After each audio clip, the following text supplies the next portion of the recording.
अब यहाँ क्या बोल रहा है यहाँ पे, कबीर की नारी अधिकार व नारी समता संबंधी रूढ़िवादी था, है ना।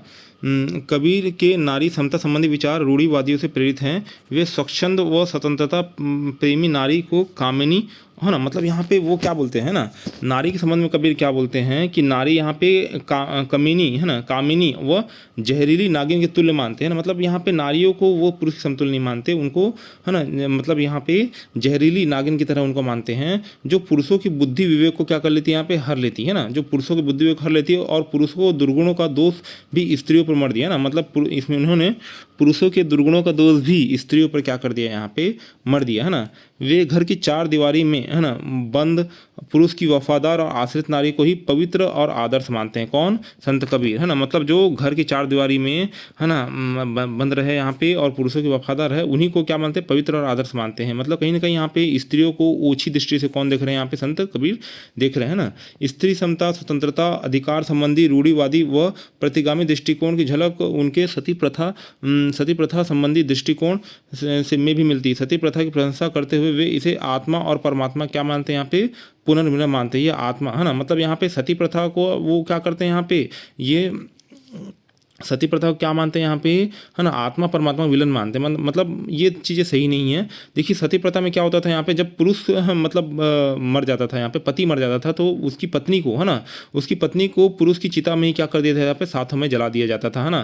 तो ये मतलब समाज की प्रथा अच्छी नहीं थी। इसमें क्या किया जाता था, स्त्री, है ना, स्त्री या पत्नी को क्या किया जाता था, है ना, पहले कुछ, है ना, मादक पदार्थ पिला दिए जाते थे। उसके बाद, है ना, उनकी मतलब यहाँ पे उनको पति की शव यात्रा में शामिल किया जाता था, और उसके बाद यहाँ पे ढोल नगाड़ों के साथ, ताकि उसकी व्यथा, उसका करुणा वंदन जब वो चिता में जल रही है वो ज़्यादा दूर तक सुनाई न दे, इसलिए यहाँ पे ढोल मतलब ढोल वगैरह हो गया या बाजा हो गया, इस टाइप से ये सब चीज़ें बजाई जाती थी, ताकि उनकी जो करुणा वेदना है चिता में बैठे हुए, क्योंकि जिंदा स्त्री को क्या कर रहे हैं यहाँ पे, आप जला रहे हैं यहाँ पे, है ना। तो इससे क्या होता था कि यहाँ पे ढोल नगाड़े बजते थे, जिससे मतलब उसकी आवाज़ दूर तक न जा पाए, है ना। तो ये सती प्रथा कहीं ना कहीं उस समय समाज की एक कुप्रथा थी, है ना। तो इसको क्या करना चाहिए, यहाँ पे इसका उन्होंने समर्थन किया, तो ये चीज़ें सही नहीं है एक प्रकार से। और निष्कर्ष क्या निकलता है, पितृसत्ता समाज, मतलब यहाँ पुरुष प्रधान समाज की स्थापना पर क्या करते हैं, यहाँ पे जोर देते हैं ना। कबीर ने विचारों में न तो बाल विवाह और बहुपत्नी प्रथा का विरोध झलकता है, और न ही विधवा विवाह का समर्थन, है ना। मतलब यहाँ पे विधवा का समर्थन भी नहीं करते, और इसका बहुपत्नी प्रथा और, है ना, और बाल विवाह का भी विरोध इसमें उनमें झलकता है ना। विरोध नहीं, झलकते ही नहीं, मतलब विचार में उनके है ही नहीं कि बाल विवाह गलत है, बहुपत्नी प्रथा गलत है, ये सब मतलब विचार दिए ही नहीं है इनके बारे में उन्होंने, है ना। और विधवा विवाह का समर्थन भी उन्होंने नहीं किया। तो कहीं ना कहीं यहाँ पे स्त्रियों को के पक्ष में उनके विचार कहीं ना कहीं यहाँ पे, है ना, आधुनिक सामाजिक जो विचार है उससे मेल नहीं खाते हैं, है ना। अब कबीर का राजनीति व्यवस्था संबंधी विचार यहाँ पे आदर्श राज्य अमर देशवाद। कबीर भी प्लेटो और गांधी की तरह एक आदर्श राज्य और समाज की स्थापना करना चाहते हैं, ठीक है। प्लेटो के आदर्श राज्य क्या है, कालापुलिक, है ना, कालापुलिक यहाँ पे, है ना। गांधी का आदर्श राज्य क्या है, राम राज्य, यहाँ पे प्लेटो का कालापुलिक। वैसे यहाँ पे कबीर का आदर्श राज्य क्या है, अमर देशवा। अमर देशवा मतलब क्या हो जाएगा यहाँ पे, है ना, शोषण, भेदभाव, असमानता से मुक्त समाज है या मुक्त राज व्यवस्था है, उसका यहाँ पे कौन समर्थन करते हैं, संत कबीर करते हैं ना। यह समाज का प्रबंधन मानवीय मूल्यों और नैतिकता के आधार पर होगा। कबीर सामंतवाद, है ना, पुरोहितवाद और दमन के कट्टर विरोधी, है ना। सामंतवाद, है ना, पुरोहितवाद और दमन के क्या बोला मैंने यहाँ पे, कट्टर विरोधी थे, है ना। कबीर ऐसे शोषण विहीन काल्पनिक समाज की रचना बनारस के पास बेगमपुरा को बनाने का प्रयासरत थे। मतलब ऐसा अमर देशवा कहाँ बनाना चाहते थे, बनारस, क्योंकि जन्मे उत्तर प्रदेश में थे, तो बनारस जो भी काम करेंगे बनारस में ही करेंगे, बनारस के आसपास करेंगे, और यहाँ पे बनारस का बेगमपुरा को वो आदर्श राज्य या फिर कालापुलिक, है ना, कालापुलिक राज्य बनाना चाहते थे, है ना। ठीक है, इसको क्या बोलेंगे, कबीर के लैंग्वेज में अमर देशवा बोलेंगे। मतलब यहाँ पे बेगमपुरा क्या बन जाएगा, यहाँ पे अमर देशवा बन जाएगा। उनका आदर्श राज्य बेगमपुरा एक सुखी निजी संपत्ति विहीन, मतलब यहाँ पे कोई धन संपत्ति का संग्रहण नहीं करेगा, राजशाही एवं सामाजिक पदानुक्रम से मुक्त एवं एक ईश्वरीय राज्य होगा, जहाँ सभी भक्त अपनी क्षमतानुसार कार्य करेंगे, जैसा कि बाद में मार्क्स ने कहा था, है ना। व्यक्तिवादी एवं मानवतावादी विचारक, है ना, गैस आमवेट का कहना है कि कबीर एक व्यक्तिवादी के रूप में अपनी, है ना, समकालीन दोनों प्रमुख परंपराओं इस्लाम और हिंदू धर्म के सामूहिक सत्ता को अस्वीकार कर दिया, है ना। मतलब इसकी सामूहिक सत्ता रहेगी, इसको अस्वीकार किया। उन्होंने अवतार अवतारवाद, वेदों की सर्वोच्चता अथवा पुनर्जन्म की अवधारणा का बीजक में खंडन किया। मतलब अवतारवाद और नाम की कोई चीज़ नहीं है, वेदों की सर्वोच्च नहीं है। अगर ऐसे ही रहता तो ब्राह्मण जन्म से ही यहाँ पे पेट के अंदर, गर्भ के अंदर से ही वेद पढ़ के आता है, ऐसा वो बोलते हैं। पुनर्जन्म की अवधारणा को भी नहीं मानते। मतलब यहाँ पे वो तार्किकता के ऊपर ज़्यादा जोर देते हैं, न कि अंधविश्वास के ऊपर, है ना। कबीर व्यक्तिगत सुधार में सामाजिक सुधार मानते हैं। मतलब खुद पहले व्यक्ति का सुधार हो, पहले व्यक्ति मात्रा का सुधार हो, फिर पूरे क्या हो जाएगा यहाँ पे समाज का, फिर पूरे समाज का क्या हो जाएगा, सुधार हो जाएगा ना। तो व्यक्तिगत सुधार से सामाजिक सुधार को मानते हैं, क्योंकि व्यक्ति से ही क्या बनाया, समाज बनता है ना। तो पहले व्यक्ति मात्रा क्या करो, आप सुधार करो, तो इससे समाज का जो सुधार है वो ऑटोमेटिक हो जाएगा। अब देखिए, कल्याणकारी व नैतिक राज्य का समर्थन यहाँ पे, है ना। कबीर के अनुसार आदर्श शासक वह है जो धर्म, वर्ग, जाति के पक्षपात से रहित हो, है ना। मतलब यहाँ पे आदर्श शासक वह है जो धर्म, वर्ग, जाति के पक्षपात से क्या हो, रहित हो, महलों में रासलीला की बजाय, है ना।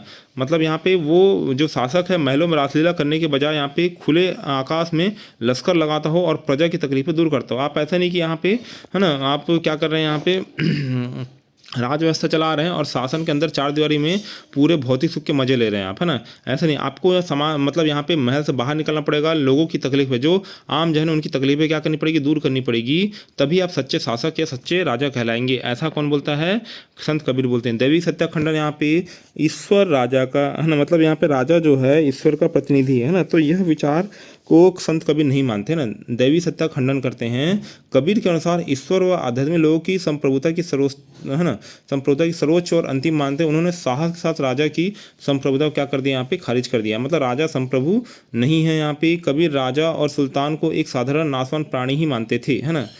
कबीर राजा और सुल्तान को, है ना, कबीर राजा और सुल्तान को एक साधारण नासवान प्राणी मानते थे, न कि देवताओं और ईश्वर का अवतार, है ना, न कि देवताओं और ईश्वर का अवतार। मतलब यहाँ पे राजा और सुल्तान क्या है, यहाँ पे एक साधारण इंसान है भाई, जो कभी न कभी इसकी मृत्यु होगी, है ना। वह देवता और ईश्वर का अवतार नहीं है, राजा देवता और ईश्वर का अवतार नहीं है। अब देखिए, आर्थिक शोषण व असमानता का विरोध, है ना। कबीर स्वयं एक गरीब जुलाहा बुनकर परिवार संबंधी थे। इनकी वाणी एवं विचारों में आर्थिक असमानता, गरीबी, शोषण का दर्द झलकता था। कबीर आर्थिक भेदभाव और गरीबी को ईश्वर प्रदत्त मानते थे, जो कि एक रूढ़िवादी विचार है ना। मतलब कबीर आर्थिक भेदभाव और गरीबी को क्या मानते थे, यहाँ पे ईश्वर प्रदत्त मानते थे। मतलब यहाँ पे जो अगर इंसान गरीब है तो वो गरीब इसलिए क्योंकि ईश्वर ने उसको गरीब बना दिया, है ना। तो इसमें ईश्वर की गलती है ना। तो एक मतलब एक रूढ़िवादी विचार है। कबीर ने धन संचय की प्रवृत्ति गलत बताया। मतलब धन संचय नहीं करना चाहिए। गरीबों का शोषण करके, गरीबों के खून को चूस करके महाजन में क्या करते थे, धन का संचय करते थे। तो ये कहीं ना कहीं इसके ऊपर कबीर विश्वास नहीं करते थे ना।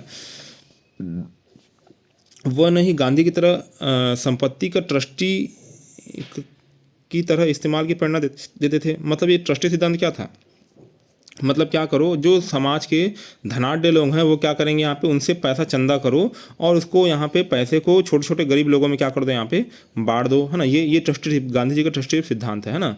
वैसे यहाँ पे विनोबा भावे का भूदान आंदोलन, मतलब अब यहाँ पे पैसा नहीं, अब बड़े धनाढ़ लोगों के पास क्या बहुत सारी जमीन है, तो जमीन का क्या करो, ये जमीन है उनके जमीन से कुछ हिस्सा यहाँ पे गरीब लोगों को दे दो, है ना। जो गरीब लोग हैं उनको दे दो, तो वो भी क्या कर पाएंगे, यहाँ पे खेती कर पाएंगे। तो इससे कहीं ना कहीं यहाँ पे जो महात्मा गांधी का जो ट्रस्टी सिद्धांत था यहाँ पे, और विनोबा भावे का भूदान आंदोलन था, तो उससे यहाँ पे कहीं ना कहीं यहाँ पे वो सहमत नहीं थे। और उन्होंने क्या बोला था यहाँ पे, उन्होंने संपन्न वर्ग की सुहृदय बनाने की संदेश देते। मतलब जो संपन्न है उनको सुहृदय बना दो बस, है ना, उनका दिल बड़ा कर दो बस। तो इससे यहाँ पे चीज़ें ऑटोमेटिक हो जाएगी, है ना। तथा सादा जीवन उच्च विचार की परंपरा में के अनुसार वे न्यूनतम बुनियादी आवश्यकताओं की पूर्ति चाहते थे। मतलब यहाँ पे रहना खाना, है, मतलब यहाँ पे रोटी कपड़ा मकान, न्यूनतम बुनियादी आवश्यकता क्या है, रोटी कपड़ा और मकान, है ना। रोटी कपड़ा मकान, है ना, मकान ये मिल जाए बस गरीबों को, और क्या चाहिए, है ना।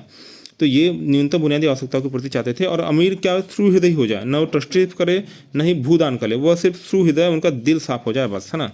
अब कबीर का निष्क्रिय प्रतिरोध, है ना। कबीर ने सामाजिक व धार्मिक सुधार के लिए निष्क्रिय प्रतिरोध का साधन अपनाया। शोषण, अस्पृश्यता, अंधविश्वास तथा रूढ़ियों आदि का विरोध करने के लिए कबीर ने विवेकपूर्ण सोच, दृढ़ता एवं निर्भयता का संदेश दिया। अपने आजीवन संघर्ष में कबीर ने सामूहिक विचार विमर्श और संवाद का रास्ता अपनाया, है ना। सामूहिक विचार विमर्श, मतलब समूह के रूप में बैठो, विचार विमर्श करो और संवाद करो। उन्होंने निर्भीकता पूर्व विचार, अभिव्यक्ति स्वतंत्रता के अधिकार का उपयोग किया। इस दृष्टि से कबीर को निष्क्रिय प्रतिरोध का, है ना, अग्रदूत कहा जाता है ना। निष्क्रिय प्रतिरोध किसने दिया, यहाँ पे कबीर ने। निष्क्रिय प्रतिरोध किसने दिया, कबीर ने। पेसिव रेजिस्टेंस किसने दिया, कबीर ने, है ना। अब देखिए, गांधी से बहुत पहले कबीर ने आत्मयातना, है ना, मतलब आत्मयातना, खुद को नुकसान पहुंचा के, मतलब यहाँ पे उपवास, अनशन, ये सब चीज़, है ना। प्रतिरक्षी पर आक्रमण न करने, अहिंसा का रास्ता पहले ही अपना लिया था ना। यहाँ तक कि जब धार्मिक कट्टरपंथियों ने घर जला दिया तब भी उन्होंने त्याग, बलिदान और तपस्या का संदेश दिया, है ना। कबीर क्या बोलते हैं यहाँ पे, कबीरा खड़ा बाजार में लिए लुकाठी हाथ, जो घर फूके आप ना चले हमारे साथ, है ना। जो अपने घर को फूक सकता है वो हमारे साथ चले, ऐसा यहाँ पे बोला जा रहा है। निष्कर्षतः सामाजिक असमानता के विरुद्ध एक प्रतिक्रिया के रूप में कबीर एक युग पुरुष थे, है ना। कबीर क्या थे, एक युग पुरुष थे जो जॉन रस्किन के अनटू द लास्ट व गांधी के अंत्योदय के समान समाज के सबसे पिछड़े व निम्न व्यक्ति को उत्थान चाहते थे, है ना। तो क्या बोल रहा है यहाँ पे, वो जॉन रस्किन के अनटू द लास्ट, मतलब लास्ट से लास्ट व्यक्ति का क्या हो यहाँ पे कल्याण हो, और वैसे गांधी जी के अंत्योदय, जैसे अंत्योदय कार्ड बनता है राशन कार्ड, वैसे टाइप से कि अति से अति, मतलब बिलो पॉवर्टी लेवल, है ना।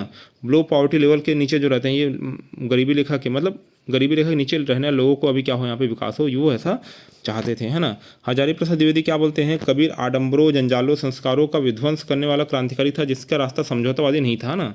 मतलब आडंबर, ये जंजाल, है ना, जंजाल, संस्कार और ये क्या हो जाए, इसका विध्वंस हो जाए, है ना। और उन्होंने समझौतावादी रास्ता अख्तियार नहीं किया, है ना। अब देखिए, गुरु रविन्द्रनाथ टैगोर ने कबीर को मुक्तिदाता और भारत पथिक कहा तथा उन्हें राजा राम मोहन राय का, है ना, राजा राम मोहन राय का अग्रपथिक घोषित किया, है ना। गुरुदेव रविन्द्रनाथ टैगोर ने क्या बोल रहा है यहाँ पे, कबीर को मुक्तिदाता, है ना, और भारत का पथिक, है ना, बताया यहाँ पे, मुक्तिदाता, भारत का प्रतीक बताया। और राजा राम मोहन राय से पहले जो काम कर रहा था यहाँ पे, वो कौन है यहाँ पे, अपना कबीर है ना। ऐसा रविन्द्रनाथ टैगोर बोलते हैं। गैस आमलेट कबीर की संबंधी पुस्तक सीकिंग, है ना, बेगमपुरा, है ना, सीकिंग बेगमपुरा, है ना, the social vision of anti cast intellectual 2008, ये बुक आई थी। गैल आम्बेट कौन है, इन्होंने कबीर से बहुत ज़्यादा प्रभावित थी, है ना। ये क्या बोलना चाहिए यहाँ पे, पूना विश्वविद्यालय महाराष्ट्र में समाजशास्त्र क्या थी, यहाँ पर प्रोफेसर थी, है ना। उन्होंने मतलब यहाँ पे एंटी कास्ट मूवमेंट, दलित राजनीति, महिला आंदोलन और पर्यावरण पर काफ़ी साहित्य लिखा, क्योंकि महाराष्ट्र में जो दलितों के ऊपर अत्याचार जो होता था वो बहुत ही ज़्यादा था, उस समय पीक में था। और अम्बेडकर भी थे उस समय, तो उनको भी यहाँ पे कहीं ना कहीं यहाँ पे क्या खलती थी चीज़ें, क्योंकि महाराष्ट्र में ये चीज़ें बहुत ही ज़्यादा थी, है ना। तो और जब गैस आमलेट ने ये सब चीज़ देखा तो उनका दिल क्या हो गया, व्यथित हो गया। और उन्होंने संत कबीर और अम्बेडकर इस टाइप से ऐसे लोगों के साथ, मतलब यहाँ पे कबीर से शिक्षा लेकर और, है ना, अम्बेडकर से प्रेरणा लेकर यहाँ पे उन्होंने ऐसे बहुत सारी बुक लिखी, है ना। तो दलित एंड डेमोक्रेटिक रिवॉल्यूशन, ये बुक लिखी उन्होंने 1994 में। और रेन वेंटिंग, है ना, रिवॉल्यूशन यहाँ पे 1993 में लिखी, है ना। तो ये इस टाइप से अपने क्या रखना है पे याद रखना है ना। तो गैस आमवेट व कबीर के विभिन्न रूप, समकालीन दलित चिंतक और सामाजिक कार्यकर्ता गैस आमवेट ने कबीर के 4 भिन्न भिन्न रूप माने हैं। सबसे पहले क्या बोल रहे हैं यहाँ पे, निर्गुण भक्ति। निर्गुण भक्ति मतलब क्या हो जाएगा, निराकार ईश्वर के प्रति पूर्ण संपूर्ण रूप का यह वो, मतलब कहाँ दिखता है अपने का निर्गुण भक्ति का, यह पंजाब में सिखों के गुरु ग्रंथ साहिब में झलकता है। निर्गुण भक्ति मतलब यहाँ पे मतलब निर्गुण भक्ति कहाँ मिलेगा आपको, पंजाब में मिलेगा। कृष्ण भक्त सगुण संत यहाँ पे राजस्थानी संग्रह यहाँ पे पंचवटी में मिलेगा, है ना। और धार्मिक प्रतिक्रियावादी व दार्शनिक यहाँ पे बीजक में इसका संग्रह दिखता है यहाँ पे, है ना। और बंगाली साहित्य में एक समर्पित भक्त के रूप में यहाँ पे इसका वर्णन मिलता है ना। तो निर्गुण भक्ति कहाँ मिलेगा अपने को याद रखना है, सिखों के गुरु ग्रंथ साहिब में। कृष्ण भक्ति यहाँ पे राजस्थानी की पंचवाणी में। और धार्मिक प्रतिक्रियावादी और दार्शनिक बीजक में मिलेगा। और बंगाली साहित्य में एक समर्पित भक्त के रूप में यहाँ पे इसका वर्णन मिलता है ना। तो ये अपना हो गया। तो वीडियो बनाने का आपका बहुत बहुत धन्यवाद। आपका दिन क्या हो, शुभ हो।